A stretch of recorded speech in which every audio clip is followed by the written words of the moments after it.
За бүгдээрээ одоо баривчныхаа дотрыг бэлтгэцгээе. Дотор бэлтгэхдээ өнгийг бэлтгэхдээ ер нь бол ижлэхэн. За гадаад ингрийн голтой арын голтой нийлүүлээд за ханцуу үзүүрээс хормой хэсэг рүү буюу ташааны хэсгийг мөн ялгаагүй нийлүүлж бэлтгээд хатгуурын зүгээр оёх хэсгүүдээ нийлүүлээд бэлтгээд өгнө. За ингэж бэлтгэснийхаа дараагаар яг энэ бэлтгэсэн 2 ирмэг нийлсэн зах ирмгээсээ 1 см-ийн зайд нэгтгэж ойно гэсэн үг. За энэ нийлүүлж ойх буюу нэгтгэж ойх гэсэн нэршлэр явдаг. За тэгээ зах ирмгээсээ 1 см-ийн зайд бэлтгэж ойд өгнө.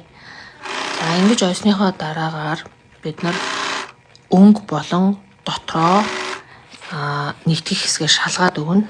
За дараагаар шалгаарай. За тэгээд ер нь бол дотор бэлтгэх эндүүдлэгийн процесс нь яг гадар буюу өнг бэлтгэхтэй ижилхэн нийлүүлж ойсон оюулуудаа бүгдийг нь хагалж эндүүдэх хэрэгтэй байгаа.